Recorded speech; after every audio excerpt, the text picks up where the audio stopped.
KSM info viewers அனைவருக்கும் வணக்கம். நான் டாக்டர் நித்யா, சித்தா பிசிஷியன். இந்த உணவு முறை பொறுத்த வரைக்கும் உடலுக்கு ஆரோக்கியத்தையும் தரணும். சின்ன குழந்தைகள்ல இருந்து வயதானவர்கள் வரைக்கும் ஒரு சத்தான ஆரோக்கியமான ஒரு உணவு முறை எது அப்படின்றத இந்த பதிவுல நம்ம பார்க்கலாம். நம்ம எல்லாருக்குமே தெரிஞ்ச ஒரு விஷயம்தான். ஆனா நம்ம இதை மறந்துட்டோம் அப்படின்னே சொல்லலாம். அதுதான் கேழ்வரகு, ராகி. அதுவும் இந்த ராகிய முளைக்கட்டி நம்ம சாப்பிடும்போது ஸ்ப்ரவுட்டட் ராகி இத எப்படிங்க நம்ம பயன்படுத்தலாம்? இது வீட்லயே நம்ம செய்யலாமா? இப்போ நெறைய மார்க்கெட்ல இந்த மாதிரி ஸ்ப்ரவுட்டட் ராகி பவுடரா கிடைக்குது. இத நம்ம வாங்கி பயன்படுத்தலாமா? இல்ல வீட்ல இத எப்படிங்க நம்ம செய்யலாம்? அப்படின்னு நீங்க கேட்டீங்கன்னா, ரொம்ப ரொம்ப சிம்பிள்ங்க.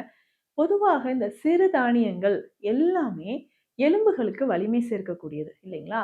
அந்த வகையில இந்த ராகி நம்பர் 1 அப்படின்னு சொல்லலாங்க. இப்ப குழந்தைகள்லாம் பார்த்தோம்னா, ஒரு 6 மாதத்துல இருந்தே இந்த ராகிய பாலோடு சேர்த்து கஞ்சி மாதிரி காய்ச்சி குழந்தைகளுக்கு குடுப்பாங்க. ஏன்னா குழந்தை தவழ்ந்து நடக்கும்பொழுது, அந்த கால்களுக்கு, தசைகளுக்கு வலிமை தரணும் அப்படின்னு சொல்லிட்டு. அந்த மாதிரி வலிமை உண்டாவதற்கு நம்ம ராகிய பயன்படுத்தலாம். அப்ப தொடர்ந்து இந்த ராகிய நம்ம பயன்படுத்தும்போது உடல் வலிமையாக இருக்கும். இப்போ 40 வயதிலேயே நெறைய பேருக்கு ஜாயிண்ட் பெயின் இருக்கு, ஆஸ்டியோ ஆர்த்ரைட்டிஸ் இருக்கு, எலும்புகள் தேய்மானம் இருக்கு அப்படின்னு நம்ம சொல்றோம். அதே மாதிரி நெறைய பேருக்கு ஏர்லி ஆன்சென்ட் பார்க்கின்சன் டிசீஸ் அப்படின்னு சொல்றோம். பார்க்கின்சன் டிசீஸ்னா நடுக்குவாதம். கை கால்கள்ல நடுக்கம் ஏற்படுறத நம்ம பார்க்குறோம். இந்த மாரி நரம்பு சம்மந்தப்பட்ட பிரச்சனைகள் கைகள்ல வந்து எப்பவுமே ஒரு ட்ரெமர் இருந்துகிட்டே இருக்கு அப்படின்னு சொன்னாலும் கேழ்வரகு பயன்படுத்தலாம். இப்போ முன்னாடியெல்லாம் பார்த்தோம்னா 50 வயதுல பெண்களுக்கு மெனோபாஸ் இருந்தது.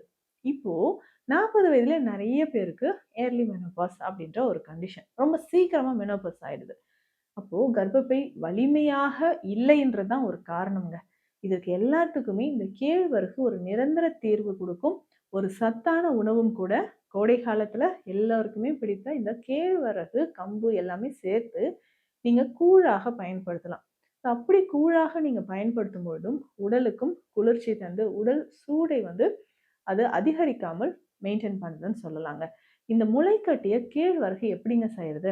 நல்லா வாஷ் பண்ணிட்டு இந்த முளைக்கட்டிய கேழ்வரகு எப்படி செய்யணும்னா, கேழ்வரகு வாங்கிட்டு வந்து தண்ணி விட்டு நல்லா வாஷ் பண்ணிடணுங்க. இது ஒரு 7லிருந்து 8 மணி நேரம் தண்ணீர்ல ஊறின பிறகு எடுத்து, திரும்ப இத ஒரு துணியில கட்டி, நல்ல ஒரு வெள்ளை துணியில கட்டி நம்ம எங்கேயாவது தொங்க விடணும். அப்படி தொங்க விடும்போது, இது அடுத்த நாள் நம்ம பார்க்கும்போது, இதுலருந்து சின்ன சின்னதாக முளை வந்திருக்கும். முளைச்சு இருக்கும். இப்போ இந்த ஸ்ப்ரவுட்டட் ராகிய என்ன பண்ணலாம்? ரொம்ப வெயில்ல டைரக்ட்டா வேண்டாம். கொஞ்சம் வெயில் படக்கூடிய, அந்த அனல் படக்கூடிய இடத்துல உலர்த்தி எடுத்து, இத பவுடர் பண்ணி எடுத்துக்கணும். இந்த பவுடர் தான் நம்ம உணவாக பயன்படுத்தும்போது, நம்ம குழந்தைகளுக்கு எல்லாமே இத குடுக்கலாங்க. கஞ்சி மாதிரி குடுக்கலாம். வயதானவர்களுக்கு ரொம்ப சிறந்தது. எலும்புகள் வலி இருக்கு, இடுப்பு வலி இருக்கு, கை கால் குடைச்சல், அனீமியா முக்கியமாக இன்னைக்கு எவ்வளவோ பெண்களுக்கு அனீமியா அப்படின்னு சொல்ற ரத்த சோகை இருக்கு.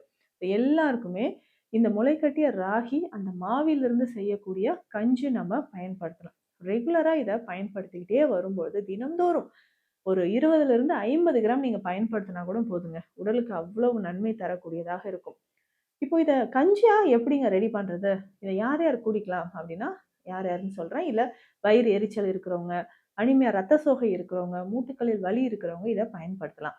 இதுல ஒரு 2 ஸ்பூன் இல்ல 3 ஸ்பூன் பவுடர் எடுத்து தண்ணீல கொஞ்சம் மிக்ஸ் பண்ணிக்கணுங்க. பசும்பால் கலந்து இத அடுப்புல நல்லா பாயில் பண்ணணும். ஸ்டவ்ல வச்சு நல்லா பாயில் பண்ணிக்கோங்க. இதுல கொஞ்சம் ஏலக்காய் பொடி, சுக்கு பொடி, நாட்டு சர்க்கரை சேர்த்து நம்ம ராகி மால்ட் ரெடி பண்ணிக்கலாம். இத குழந்தைகள்ல இருந்து பெரியவர்கள் எல்லாருமே குடிக்கலாங்க. காலையிலயோ இல்ல மாலை வேளைகள்லயோ இத நீங்க பயன்படுத்தலாம். இப்போ இதற்கு அடுத்தது இந்த ராகி இதே மாவ நீங்க களியாக செய்து பயன்படுத்தலாம். களி நம்ம சர்க்கரை நோயாளிகளுக்கு ரொம்ப சிறந்ததுங்க.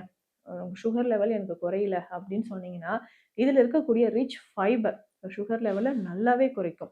இப்போ உடல்ல சர்க்கரையோட அளவு நல்லாக குறைப்பதற்கு உங்களுக்கு இந்த கேழ்வரகு ரொம்ப ரொம்ப யூஸ்ஃபுல்லா இருக்கும். அதே மாதிரி ரத்த சோகை இருக்கு, அனீமியா இருக்கு அப்படின்னு சொன்னீங்கன்னா, தினம்தோறும் இந்த கேழ்வரக நம்ம களியாகவோ, இல்ல அடை மாதிரி செய்து சாப்பிட்டுட்டு வரலாம். இதுல கருப்பட்டியோ, இல்ல வெல்லமோ சேர்த்து கலந்து அடை மாதிரி செய்யலாம். இல்ல கொழுக்கட்டை மாதிரி செய்து வச்சு தினந்தோறும் குழந்தைகளுக்கும் நம்ம குடுக்கலாம். அது குழந்தைகள் நல்லா விரும்பி சாப்பிடுவாங்க. நம்ம உடல்ல இருக்கக்கூடிய ரத்த சோகை குறையறதுக்கும், கல்லீரல் சம்மந்தப்பட்ட பிரச்சனைகள் குறையறதுக்கும் இதுக்கு நம்ம பயன்படுத்தலாம். அதுவும் முக்கியமாக நெறைய பேருக்கு அல்சர் சம்மந்தப்பட்ட பிரச்சனை இருக்கும் இல்லையா? வயிறு புண் இருக்கும், வயிறு எரிச்சல் இருக்கு அப்படின்னு சொன்னீங்கன்னா, இதே ராகிய நம்ம கொஞ்சம் தண்ணீர்ல கலந்து நல்லா கொதிக்க வச்சுடணும். ராகி மால்ட் ரெடி ஆயிடும் இல்லைங்களா? அத நம்ம எடுத்து வச்சுட்டு, கொஞ்சம் மைல்டா மிதமான சூடு இருக்கும்போதே, இதுல கொஞ்சம் தேங்காய் பால் மிக்ஸ் பண்ணிக்கணும். இதனுடைய கொஞ்சம் நம்ம ஏலக்காய் பொடியும் சேர்த்துக்கணும். ஸோ இந்த மாரி சேர்த்து நீங்க பயன்படுத்தும்போது, இந்த ராகி மால்ட்ல தேங்காய் பாலும், ஏலக்காய் பொடியும் சேர்த்து நம்ம பயன்படுத்தும்போது, வயிறு புண் நீண்ட நாளா இருக்கக்கூடிய அல்சர் நமக்கு குணமாக ஆரம்பிக்கும்.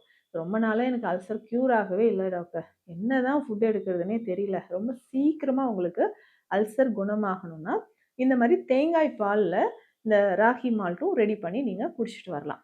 இத தாண்டி எனக்கு நெறைய ஹேர் ஃபால் இருக்கு அப்படின்னு சொன்னீங்கன்னா, இந்த ஹேர் ஃபாலுக்கும் இந்த முளைக்கட்டிய கேழ்வரகு எப்படிங்க பயன்படுது? ஏன்னா, அனீமியான்னு சொல்ற ரத்த சோகை இருந்தா தான் நெறைய பேருக்கு ஹேர் ஃபால் இருக்கும். இந்த ஹேர் ஃபால் நம்ம சரி செய்யணும்னா, இந்த ரத்த சோகை பிரச்சனை சரியாகணும். அதுக்கு தான் இந்த கேழ்வரக நம்ம பயன்படுத்தணும் அப்படின்னு சொல்றோம். இந்த கேழ்வரகோட மற்ற சிறுதானியங்களும் சேர்த்து நம்ம பயன்படுத்தலாங்க. இந்த குதிரைவாலி, திணை, சாமை, கருப்பு உளுந்து இது எல்லாமே சேர்த்து நம்ம எடுக்கும்போது, மூட்டு வலி நமக்கு குணமாகுது. மூட்டுக்கல்ல நெறைய பேருக்கு மூட்டு எலும்பு தேய்மானம் இருக்குங்க. நடக்கும்போது எனக்கு கல் கலக்குன்னு சவுண்ட் வருதுங்க. உடல்ல கால்சியம் லெவல் ரொம்ப குறைவா இருக்கு. இத இன்கிரீஸ் பண்றதுக்கு ஏதாவது வழி இருக்கான்னா, எளிமையான ஒரு வழிமுறைன்னு சொன்னா இந்த கேழ்வரகு தான். இந்த கேழ்வரகுல குழந்தைகள்ல இருந்து பெரியவர்கள் வரைக்கும் எல்லாருக்குமான சத்துக்கள் நெறைய இருக்கு. ஸோ இந்த ஃபைபர் நெறைய இருக்கு, ஆன்டி ஆக்சிடென்ட்ஸ் நெறைய இருக்கு. முக்கியமா கால்சியம் சத்துக்கள் நிறைஞ்சிருக்குங்க. கண் பார்வை குறைபாடு இருக்கு, மூட்டுக்கல்ல வலி இருக்கு அப்படின்னா, இது எல்லாமே சரி செய்றதுக்கு நீங்க இந்த முளைக்கட்டிய கேழ்வரக தாராளமாக பயன்படுத்தலாம். இந்த பதிவு உங்களுக்கு ரொம்ப பயனுள்ளதாக இருக்கும்னு நினைக்கிறேன். மீண்டும் அடுத்த பதிவில் சந்திக்கலாம். நன்றி.